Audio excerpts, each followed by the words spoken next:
to you by Podcast City Network.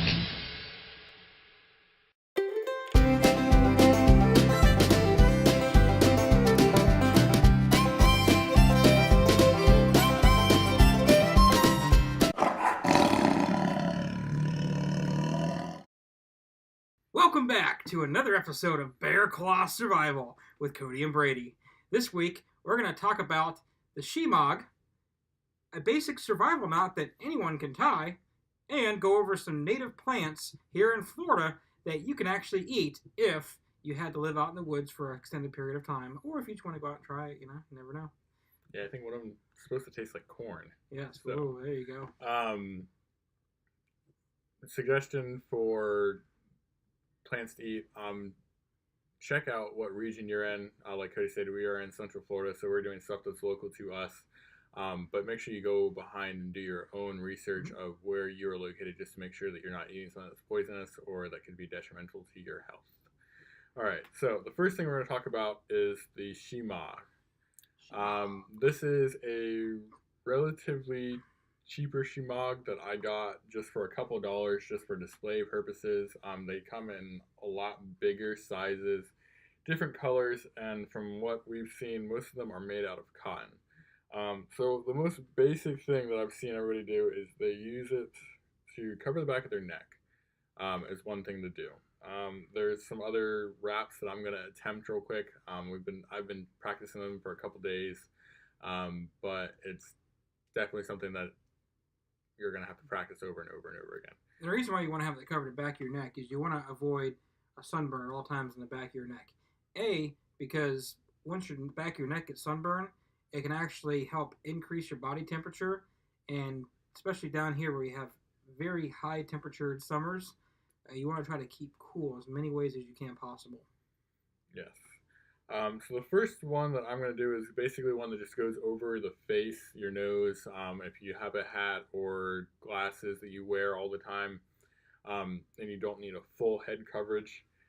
So this one is relatively simple and straight to the point. I'm just trying to get this folded right. Like I said, this is a relatively cheaper shemagh that I have, and it's not very firm to do folds with, but we're going to do it.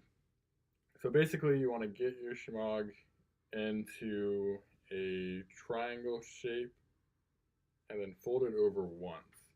Again, this is not perfect by any means, but it will get the point across.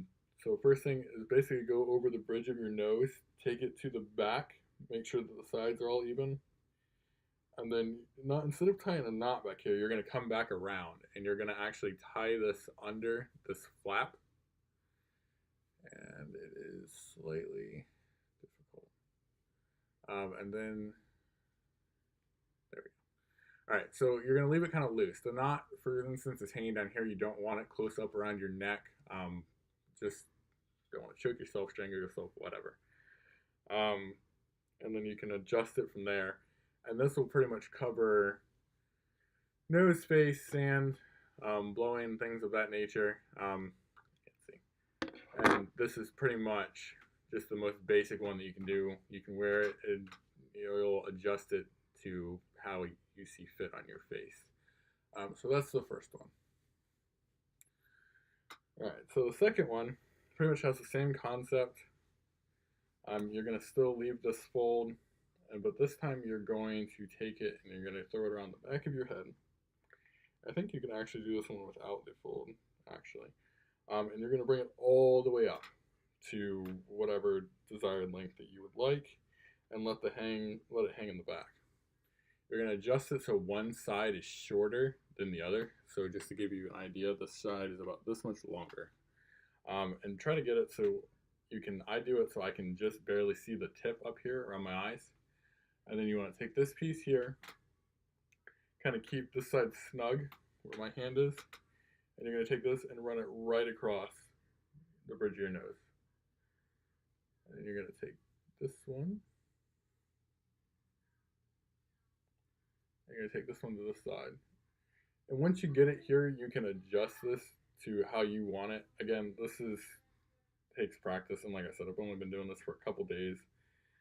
So mine are not the best. There's definitely people out there that have been doing it longer and can go into the origin more about it. And it's actually quite interesting. And then from there, you can adjust how you see fit. This is going to be for like full coverage, back of your neck. Pretty much the whole back of my neck is covered right now. And then you can adjust. And I've also seen people bring it down so you can not wear it up on your face and cover your nose again. Again, you can adjust tightness and everything else to how you see fit. The big purpose, I've seen a lot of these, is sun protection, obviously, but they've used them a lot where it's very sandy, very windy, to keep sand off your face and out of your eyes and everything else. I believe I want to tell you guys the origin, but I can't think of it off the top of my head. So that's our first item. It's something that I'm going to start putting in my packs just for here, maybe a little bit of a lighter material than cotton.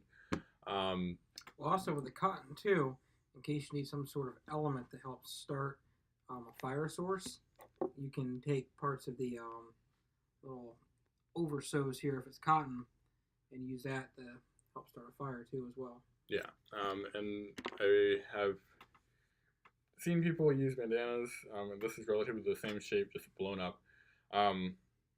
Make a pack out of this to put a day bag in, or to put a small pack in if need be, and wrap it around your waist, and then you can carry it like that as well.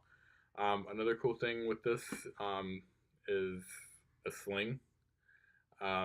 These are a lot more functional, I think, than a lot of people have realized. The things you can do with this are endless. We literally were reading an article earlier about a guy that was using this to not purify water, but to get a lot of the big granules out of the water. And of course, after he strained it, he also boiled the water too as well. Right. But I mean, it's got so many purposes, and it folds up or wear it or whatever, and it's lightweight. This weighs close to nothing. Let's see, what do we cover? Sling, pack out of it, sun protection. Here in Florida, sun protection I think is the biggest thing that we would use this for. Yeah. And I think they range anywhere from, I say $10 to $20, so it's not a relatively expensive item by any means. Where'd you get yours from? I actually won mine on Wish. So there is a Wish app that you can order stuff from.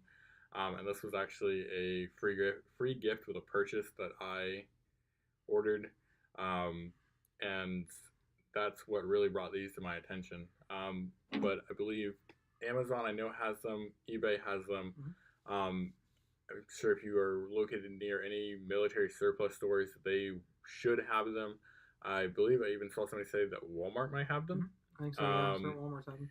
And like I said, they've got a variety of colors, sizes, lengths, everything for whatever your needs might be for those.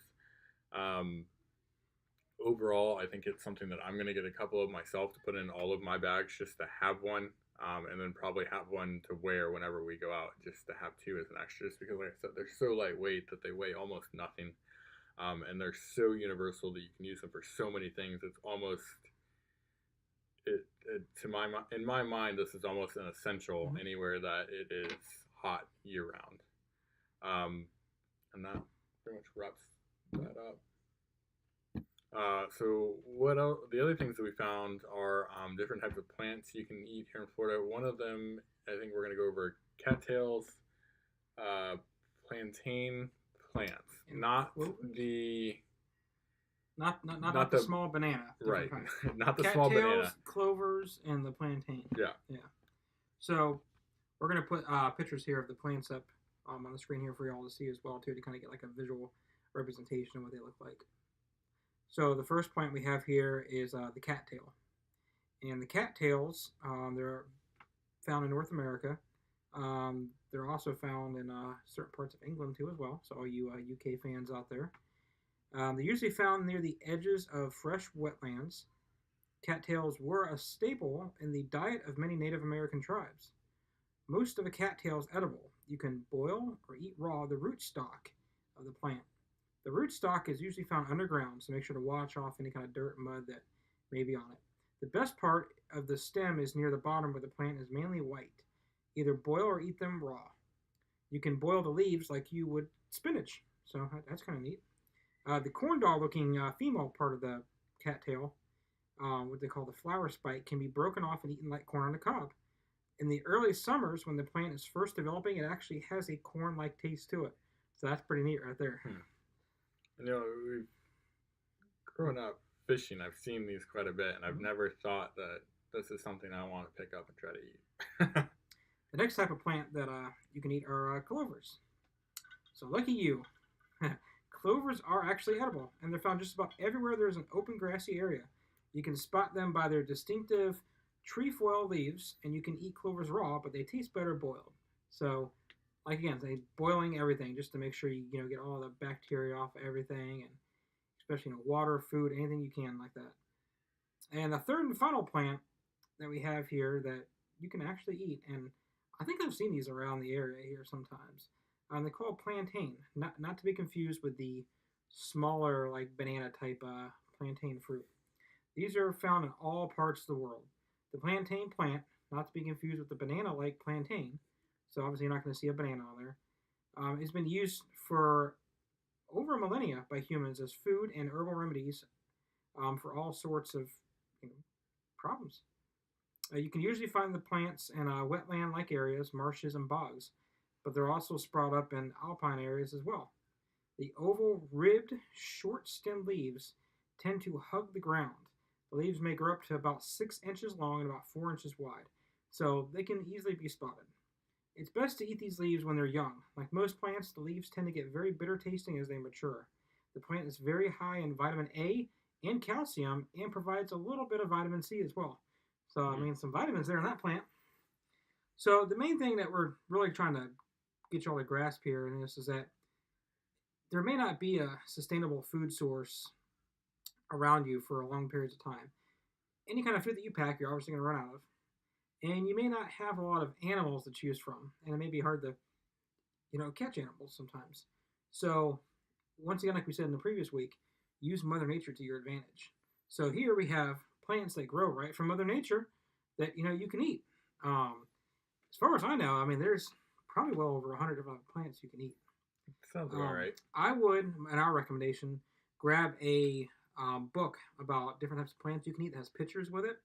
Put that book, because they have like pocket-sized ones, put that inside your survival packs and take it with you. So that way when you're out scavenging for food or whatnot, you can actually have a book with a picture in front of you to just verify these plants, because there are a lot of plants out there that you cannot eat and can be very poisonous to you if you eat it.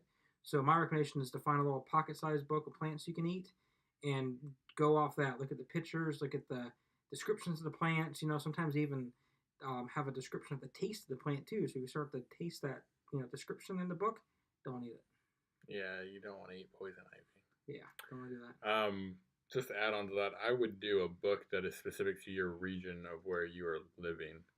By all means, if you want to go all out and go plant crazy book, that's fine. But I would grab something that's specific to the region that you plan on staying in. What else we got today? We got some knots. We've got time to kill though, because we're only 13 minutes in. We've got a whole another 17 minutes to go before we get to the end here. Well, let me start off here with this segment here. I'm going to teach you one of the very basic survival knots that you can tie. It's called a bowline. Okay. You want to use my piece of rope that's not like all frayed out, since I was smart enough to kind of burn the tips of mine. Yeah. Here, all right. So we got a little bit cleaner. Okay. So here we got our rope here. Okay. So what you're gonna do is essentially get a little closer here. Okay. So you're gonna take the rope and you're gonna make a little circle with it. Okay. So here's your circle. And what you're gonna do is take your little stem and you're gonna go up into that circle. Okay. Like a rabbit. Rabbit goes up the hole. The rabbit is going to go around the tree. So here's your tree. And then he's going to decide to dive back into the hole. Okay, so you're going to go back into your hole there. Okay, you can adjust the rope as you need. And when you're done, pull it tight. Okay. Effective. Yeah. Does it slide with this? We have slide. We do have You sliding do have action slides, here. so you can adjust it for various types. Like for instance, you build a shelter. You want to put a couple of logs or branches together. I want to see how tight we can really get this here. Okay. There we go. Okay. Make sure you adjust it first before you tighten it down. Well, it's Pretty tight. yeah, it's there. I mean, And there you go. yeah. There you go. Here's a little And that's close up of the knot pretty. there. Yep. So then, can we adjust back out? Let's see. Let's slowly adjust. Yeah. Okay, there you go. So I Basic could see you survival do this basically for making any type of It's called the bowline. You can even shelter. go on Google. You can see the different images of the bowline. But like I said, it's a very simple knot. Okay. You make your loop. Okay. Take your little frayed end, your rabbit. He goes up the hole. Okay. Then he goes around the tree. Then he goes back down into the hole. I thought I messed that up. Oh, But you get the picture. Cool. So, very basic survival knot. People even use that for boating too, as well, I believe. Well, bow tie knot. So Yeah. So that is our knot of the week here. well, we got 14 minutes to kill. Oh boy. Let's Tell you what, see. I say we just maybe end it here and let our viewers kind of send us some feedback, some questions, some items that they want Could do to that. see. We could So you can check us out. We're on the Podcast City Network, which would be podcastcity.net. We're also on Facebook. What's our Facebook address? The Facebook address is Bug Out Central Florida. We also have the Bear Claw Survival page up as well. You can look under pages and groups, and both of those will actually be there. But the most important is to go on YouTube, where you're most likely watching this video. YouTube, Bear Claw Survival. Give us a like and a subscribe, please. We need all the subscribers that we can get. Yes. Because the more subscribers we get, the more things that we can do on this show. And we are also on Podcast City Network. We're pushing that very hard.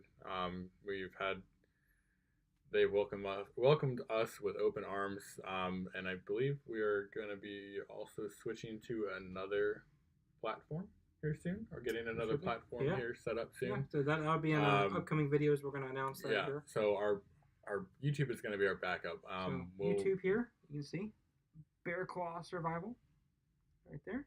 Okay. So far we got 11 subscribers. Yay! I'd like to give a shout out to those 11 subscribers right now. Thank you very much. But we are going to be announcing a event here with the rest of the Podcast City Network coming up. And we're actually going to be out and about somewhere, which we will announce with the Podcast City Network. And you will be able to come and meet us live with the other members of the other shows on the Podcast City Network. We're going to have a booth set up and, maybe some little goodies. You never know. Yeah, and we're nearing these colder months, and we're really talking about getting out there here when it cools down a little bit for some camping and for some excursions. And like we stated in our intro video, our welcome video, if you're local to the area and you guys would like to come tag along, join us, or would like to appear on the show or anything like that, we're open to anyone that wants to be a part of this. I'm actually really excited. My stepbrother is moving over this area next couple of days here soon. I think Siri thought I was trying to talk to her. In the next couple of days, and he's very into the stuff that we are. I'm really thinking we're going to get a third person on here, actually. Yeah, that'd be cool. And we'll start having quite a decent little group going on of people that want to get outdoors and do things. And I think it will take off here very soon. Yep. That'd be very good. Because like I said, we're going to do some we're gonna pick up some tents here soon. Yes. Because we need some new tents. Our tents are old, so we're gonna get some new tents here, and we're gonna actually give the links up. We're gonna do a review on some of our camping gear here that we're gonna do as well, and put up on the website, Facebook page. Keep an eye out for that. And I believe I just want to give a little preview here.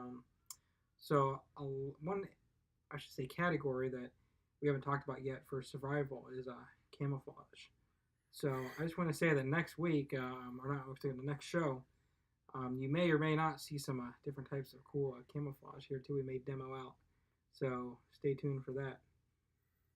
Yeah, depending on how warm it is in here. So yeah, like I said, we're going to be doing some camping here soon. We've got to go get tents, and we've got to go get some other necessities that we need. We're definitely not going to be glamping it, but I think tents right now are going to be a must. And then while we're out there, we're probably going to try to find somewhere to make some man-made shelter. We just kind of have to watch and see where we go and what we are allowed to do out there. Yeah. But tents or no tents, I think the big thing for us is going to be to bring our bags and really see if we can survive off that for a couple of days. Maybe do some fishing, maybe try to survive off that, and see how effective these things really are. And like I said, guys, anyone that wants to tag along with stuff like this, if you want to come try out your bag with us, the more the merrier. We are more than happy to have you guys tag along. Definitely. I think that wraps it up. Wraps everything up. Thank you for watching Bear Claw Survival here. And remember to like and subscribe for us on YouTube, and check us out on Podcast City Network's website, podcastcity.net, as well as Facebook. The end.